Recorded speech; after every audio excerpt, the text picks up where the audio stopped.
DNA, jeans, हाँ थोड़ी medical terms है, पर मैं उन मेडिकल टर्म्स के बारे में बात नहीं कर रहा। मैं बात कर रहा हूँ जो हम इनका यूज़ नॉर्मल डेली लाइफ में करते हैं। जैसे कि तेरे डीएनए में किसी से झुकना नहीं है, या तेरे डीएनए में बहादुरी है, इस टाइप की बातें जो हम नॉर्मल डेली लाइफ में करते हैं, मैं उस वाले डीएनए टाइप की बात कर रहा हूँ।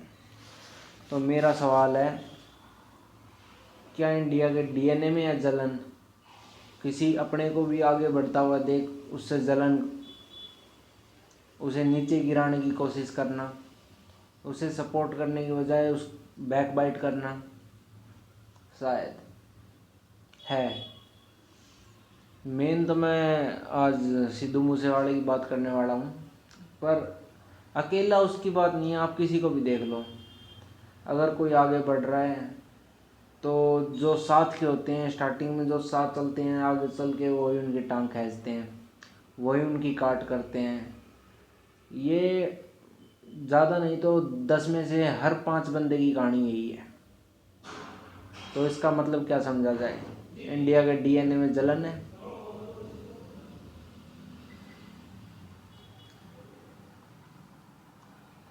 मेरे समझ नहीं आता भाई, मेंटलिटी इतनी डाउन क्यों है? तुम किसी के साथ मिलकर काम शुरू करते हो, दोनों ग्रो करते हो। अब कोई एक बंदा कुछ ज़्यादा सक्सेसफुल हो गया, ज़्यादा पैसे कमा लिए, तो तुम्हें जलन होने लग जाती है, तो तुम उसकी काट करना शुरू कर देते हो। Rest in peace Sidhu Moosewala, मेरा भाई, जो अब हमारे बीच नहीं है। उसका आज हमारे बीच ना होने का कारण भी शायद जलन ही है। कुछ अपनों की जलन, कुछ गैरों की जलन, क्योंकि जब तक अपने साथ नहीं देंगे तो गैर हमारा कुछ नहीं बिगाड़ सकते। सिद्धू के केस में उसकी खबर देना और देना, और फिर जो कहानी हुई वो आपको पता ही है। तो पहले उस बंदे ने ग्रो करा तो उसके पीछे लग गए, जब तक वो बंदा मरा नहीं, जब तक उसका पीछा नहीं छोड़ा। ठीक, अब वो बंदा इस दुनिया से जा चुका, पर जलन इतनी है लोगों की, अब उसके परिवार का पीछा नहीं छोड़ रहे। उसका छोटा भाई पैदा होया था 7 मार्च को, छोटा सिद्धू।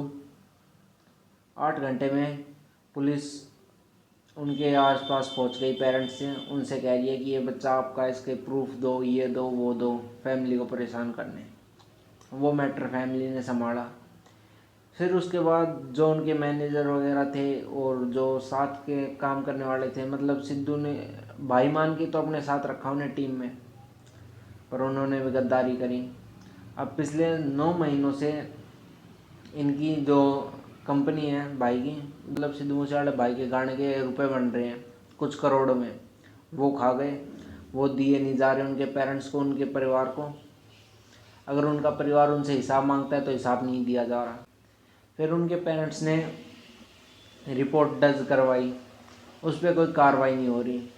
बस रोज़ लारे दे दिए जाते हैं कि हाँ कार्रवाई होगी, आपकी फाइल अब वहाँ पहुँच गई, वहाँ पहुँच गई, पर कुछ एक्शन नहीं लिया जा रहा। जिससे परेशान होकर खुद सिद्धू मूसेवाला जी के पिताजी सरदार बलकौर सिंह और उनकी माताजी चरण कौर आज एसएसपी के ऑफिस के बाहर बैठे। वो बस इतना पूछ रहे हैं कि हमें बता दो कि हमें, तुम रिपोर्ट नहीं लिखोगे तो कहाँ जाना है, हम तो अपना हिसाब मांग रहे हैं, अपना हक मांग रहे हैं, वो नहीं दिया जा रहा उन्हें। ਸਾਡੇ ਕੋਲ ਕੋਈ ਨਹੀਂ, ਅਸੀਂ ਇੱਥੇ ਬੈਠਾਂਗੇ, ਆਪਣਾ ਖਾਈਏ ਨਾ ਤੇ ਆਪਦੇ ਘਰੇ ਬੈਠ ਜਾਾਂਗੇ ਆਰਾਮ ਨਾਲ। ਰਾਜ ਰਾਜੇ ਕਹਿੰਦੇ ਭ੍ਰਿਸ਼ਟ ਹੈ, ਮਾਨਸਾ ਪੁਲਿਸ ਭ੍ਰਿਸ਼ਟ ਹੈ। ਇਹਨਾਂ ਨੂੰ ਲਾਰਾ ਲਾ ਦਿੰਦੇ ਨੇ, ਅੱਜ ਜੀ ਉੱਥੇ ਪਈ ਆ ਫਾਈਲ, ਅੱਜ ਜੀ ਉੱਥੇ ਪਈ ਆ ਫਾਈਲ। 15 ਦਿਨ ਹੋ ਗਏ ਇਹਨਾਂ ਨੂੰ ਚੱਕਰ ਕਟਾਉਂਦਿਆਂ ਨੂੰ।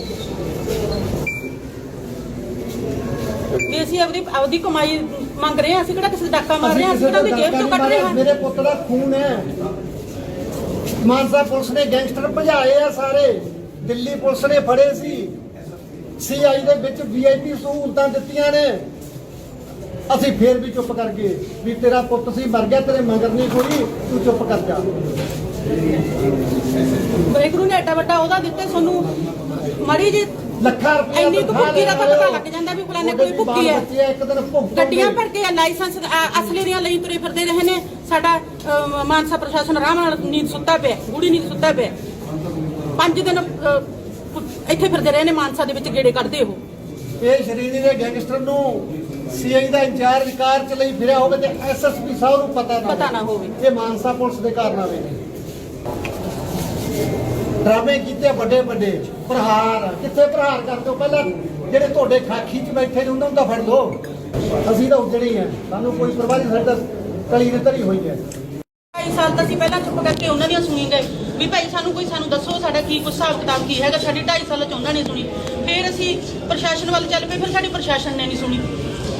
ਪਤਾ ਨਹੀਂ ਕੀ ਤਾਂ ਇਹਨਾਂ ਦੇ, ਪਤਾ ਨਹੀਂ ਤਾਂ ਕੀ ਦਵਾ ਹੈ ਇਹਨਾਂ ਦੀ ਕਿਸੇ ਕਿਸਮ ਦਾ, ਪਤਾ ਨਹੀਂ ਭਾਈ। ਇਹ ਉਹੀ ਗੱਲ ਵੀ ਕਹਿੰਦੇ ਹੁੰਦੇ ਆ ਕੁੱਤੀ ਚੋਰਾਂ ਨਾਲ ਰਲੀ ਹੋਈ ਆ, ਪਤਾ ਨਹੀਂ ਉਹ ਸਿਸਟਮ ਹੋ ਰਿਹਾ। ਸਹੀ ਗੱਲ ਹੁਣ ਤਾਂ ਲੈ ਕੇ ਸਾਨੂੰ ਪੁਲਿਸ ਸਾਡੇ ਕਰ ਜਾਂਦੀ ਹੈ। ਸਾਡੇ ਦਿਮਾਗ 'ਚ ਇਹੀ ਗੱਲ ਵੀ ਵਿਕ ਗਈ। ਜੇ ਸਾਡੀ ਕੰਪਲੇਂਟ ਗਲਤ ਹੈ, ਸਾਨੂੰ ਐਂ ਤਾਂ ਕਹਿ ਦਿਓ ਵੀ ਤੁਸੀਂ ਗਲਤ ਹੋ ਭਾਈ। ਇੱਥੇ ਸਾਨੂੰ ਲੈ ਲੜੀਆਂ ਕਢਵਾਤੀਆਂ। ਪਹਿਲਾਂ ਤਾਂ ਬੁੱਕ ਪਿੱਛੇ ਅਸੀਂ ਕਿੰਨਾ ਕਿਹਾ ਵੀ ਸਾਡੇ ਨਿੱਜੀ ਜ਼ਿੰਦਗੀ ਬਾਰੇ ਕਿਸੇ ਨੂੰ ਲਿਖਣ ਦਾ ਕੀ ਹੱਕ ਹੈ। 2 ਮਹੀਨੇ ਸਾਨੂੰ ਇਹਨਾਂ ਨੇ ਲਟਕਾਈ ਰੱਖਿਆ। ਠੀਕ ਹੈ, ਜਿੱਦੇ ਉਹ ਭਾਈ ਦੀ ਜ਼ਮਾਨਤ ਹੋ ਗਈ, ਹੁਣ ਤੱਕ ਸਾਡੇ ਸਾਰੀ ਦੀ ਗੱਲ ਉਹਦੀ ਜ਼ਮਾਨਤ ਹੋ ਗਈ। ਪਹਿਲਾਂ ਜੱਜ ਸਾਹਿਬ ਨੇ ਰਿਜੈਕਟ ਕੀਤੀ ਇੱਕ ਵਾਰ, ਹੁਣ ਸਾਨੂੰ ਫੇਰ ਤੇ ਬੈਠੇ ਅਸੀਂ ਤਾਂ ਕਿਤੇ ਉੱਥੇ ਬਿਠਾ ਲਓ। ਉਹਨਾਂ ਨੂੰ ਨਹੀਂ ਫੜਦਾ, ਸਾਨੂੰ ਫੜ ਦੋ। ਅਸੀਂ ਤਾਂ 4 ਸਾਲਾਂ ਦੇ ਮਰੇ ਹੋਏ ਆ, ਜਮਾਤ ਤਲੀ ਤੇ ਧਰੀ ਹੋਈ ਆ, ਭਾਈ ਮਰਨ ਨੂੰ ਤਿਆਰ। तो मैं ये समझ नहीं आ रही इतनी जलन होती क्यों है हम लोगों को। और दूसरा क्या है, इंडिया के डीएनए में ये भी है किसी का सपोर्ट ना करना। क्योंकि ये चीज़ भी मैंने ऐसे मान लो हर 10 में से 8 बंदे की कहानी है। नॉर्मल भाषा में कहूँ तो अगर रोड पे चलते हुए कोई एक आदमी गिर गया तो 10 में से 8 बंदे उस पर हंसेंगे, कोई 2 ही हेल्प करने जाएंगे। तो मेंटलिटी लेवल ये वो उनका जो उन पे हंस रहे हैं, तो क्या अपना लेवल है सोच लो। शायद अब कोई ये कहेगा कि इंडिया में नहीं होती ये डीएनए की बात नहीं है, सारे लोग ऐसे नहीं होते। हाँ मानता हूँ सारे नहीं होते, पर मोस्टली ऐसे होते हैं। मोस्टली प्रशासन अपना ख़राब, एजुकेशन सिस्टम अपना ख़राब। प्रशासन की एक रिसेंट बात बताता हूँ मैं, ज़्यादा पुरानी बात नहीं है, अभी थोड़ी नई बात है, नाम मैं डिस्क्लोज़ नहीं करूँगा। मेरा एक दोस्त है, वो कुछ वीडियोज़ वगैरह बनाता है, तो उसकी वीडियो में कोई छोटा मोटा सीन था पुलिस वैन का, तो उसे नहीं पता कैसे करना है क्या करना है, तो बेचारा कोई लोकल थाने में चला गया परमिशन लेने।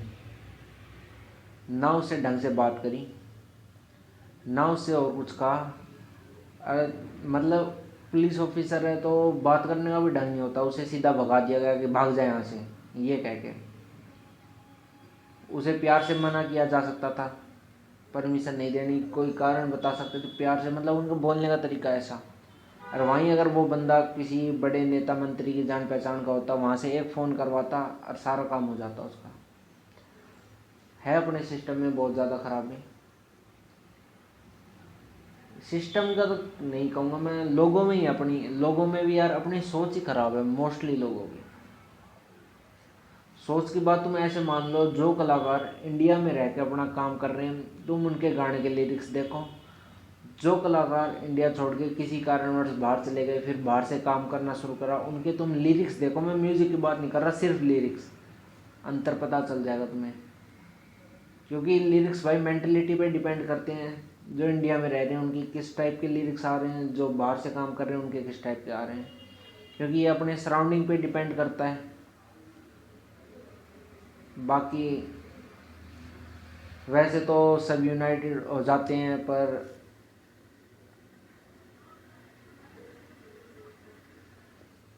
बाकी यार अपने प्रशासन का हाल बहुत बुरा है। मेन किसी को बोलने की तमीज़ नहीं है, बस चक्कर कटवाने, ना किसी को स्पष्ट साफ जवाब दिया जाता। आज तक ना सिद्धू मूसेवाले मामले की कोई रिपोर्ट आई, ना कुछ पता चला। अब हम शांति से 3 साल से ज़्यादा हो गए, हर जगह टैग यूज़ हो रहे हैं जस्टिस फॉर सिद्धू मूसेवाला। अब उसे दिया कब जाएगा, प्रशासन शायद भूल गया।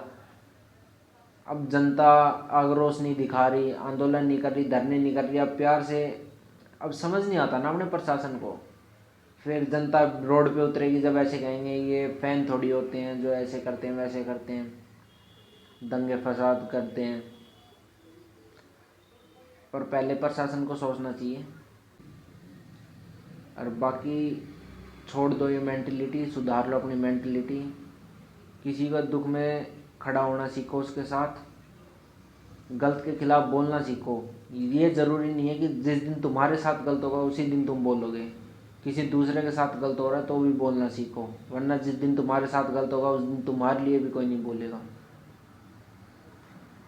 तो लास्ट में यही कहना चाहूँगा कि मेरा भाई सिद्धू मूसेवाला तो अब हमारे बीच नहीं रहा, पर उसके परिवार को ना परेशान किया जाए, विनती है मेरी।